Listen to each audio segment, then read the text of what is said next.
guys! Welcome again to my channel. It's me, Lulu, ang inyong Lala Lulu na nag-feeling vlogger. So for this time ay ituturo naman sa atin ng aking anak on how to make a flower without molder or cutter. So ganyan lang po ang ginagawa niya at wala din siyang foam. Kamay lang ang ginagamit. So iikutin nyo lang yung side ng ating mga petals na gagawin. So, ngayon, nag-cut lang siya ng mga bilog-bilog at yan, dalawa munang parang bud na nasarado and then tatlong bubuka-buka muna ng konti. At may tsaka-chika pa siya habang nagagawa. Sabi ko, ang galing. Siguro na, grabe, no? So, ayan nga, pasensya na, hindi ko na siya matakpan. Anyway, that's the reality of life. Ayan. So, 3, 4, and 5. At ayan, makakagawa na siya ng isang rose na kulay orange. O, diba? Or peach. Ewan ko anong kulay niya. Wait lang. At parang maingay sa ating kapitbahay. So, ayun na nga mga kakeki, may pa-intermission tayo kasi alam nyo naman, ang mga bagets, bakasyon, di weekend. Kaya ayun, nagkakagulo sila sa labas at mayroong mga pa-video okay or karaoke. So, ayan, kulay violet naman ito para naman nga doon. Kasi ang gagawin nating cake for today's video ay unicorn at ang kanyang mga flowers are made of fondant pero ang body ng ating cake is soft icing. Of course, papakita natin sa inyo kung paano ang paggawa ng step by step nitong cake na ito na unicorn. So, ayan guys, ganito nga ang paggawa. So, lalatag lang kayo ng fondant at kukuha lang kayo ng cutter nyo ng bilog-bilog. So, ganyan, ginamit nga dyan niya is yung Russian tip. So, ayan, ikakat nyo lang ng mga ilang pirasong bilog-bilog at saka nyo na siya, yun, iaano nyo yung sides na katulad ng nakita natin sa unang video. So, napakadali lang at ang ganda ng resulta kasi para siyang realistic na mga roses. So, hindi na natin kailangan pa ng molder or cutter.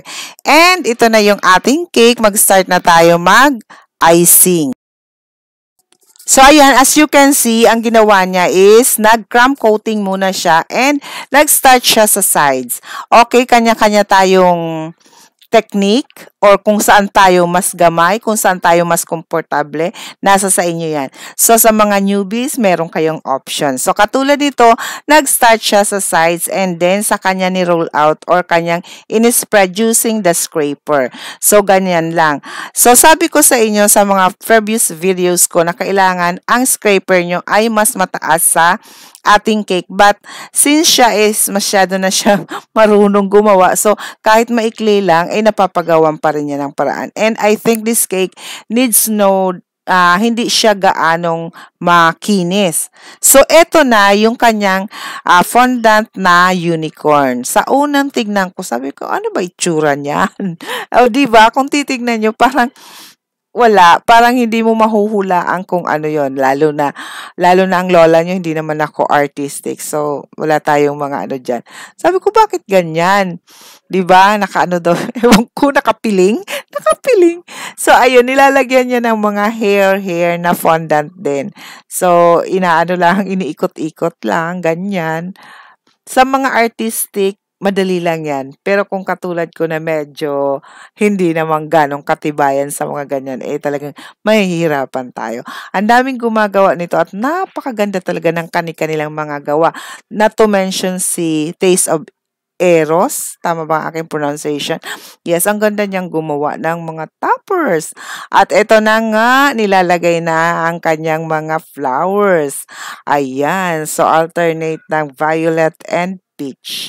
And tapos ang body niya is pink. Ay meron din siyang pink na flowers. So ganyan lang, nilalagyan niya lang ng toothpick para hindi siya matutumba or malalaglag kung ibibiyahe. So ganyan ang resulta niya at you can see parang wala pa sa itsura si unicorn pero mayroon na siyang unicorn. So ganyan. makikita nyo ang resulta later. So, natutuwa lang ako, at least may share ko sa inyo kung paano ito. Kasi nga, sa previous video ko, as nasabi ko din yung nangyari, and they are still here kasi nga wala pa silang kuryente. Pero soon, babalik na din sila. So, yan, naayos niya lang ang mga paglagay ng flowers kasi medyo mabigat ito. So, dapat ang inyong pagkalagay ay maayos. So, sa frosting naman, pwede kayong gumamit ng Whip It or Everwhip. Nasa inyo ng choice yan. So, ganyan na. And then, eto na nga, nilagyan niya na ng parang bibig si unicorn. Sabi niya sa akin, trust the process. Oh, okay. Ikaw naman ang gumagawa niya, hindi ako. So, yon. At naglagay din siya ng name. Ayan nga, ano din, sinulat niya lang using edible pen at saka yung fondant. So, hindi yan huhulas. So, yung mga natatakot dyan, baka daw humulas, hindi po. At hindi niya po namin yan chinichiller.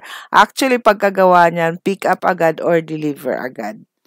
So, ganyan. May ano lang siya na konting mga butterflies. Ayan, ganyan. So, may pisik-pisik din siya ng kung ewan ko ano yung inaano niya dyan. So, naglagay lang siya ng mga konting flowers. Yung maliliit na flowers, okay, meron na siyang ginamit na cutter. So, ganyan. May cutter na siya. So, nagkakabuhay na ang ating unicorn cake. Kumusta nga kayo dyan, mga ka-cakey? Mga guys, kumusta na kayo? So, diretso pa rin ang inyong mga businesses. Yan, good luck sa inyong mga businesses.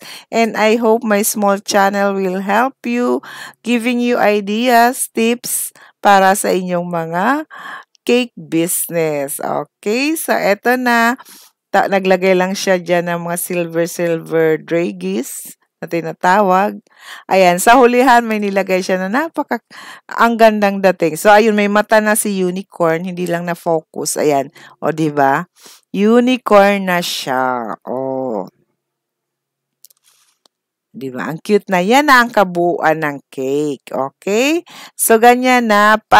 Naglagay lang siya ng pang-highlight ng mga shimmering para mag-shimmer or maging, anong tawag doon, may mga effect na makikintab. So, ayan nga. Ini-spray lang niya yung silver dust. Mga luster dust. Yan po ay na-order sa SJG or kahit saang baking store or doon sa Orange App. Yung mga dust or luster dust na tinatawag. Kasama na yung lagayan niya. Oy, ganyan. Ang ganda niyan, kaya lang hindi ko yata nabigyan ng hustisya dito sa ating video. Ang ganda ng effect kasi nag-shimmer talaga siya. O, diba? At ang bilis lang gamitin. No need to use yung ating isang yung electric spray bang tawag dun. So, ayan. Kung wala kayo nun, ayun! Airbrush. Kung wala kayong airbrush, okay na yan. Pang shimmering lang naman and para magkaroon siya ng effect.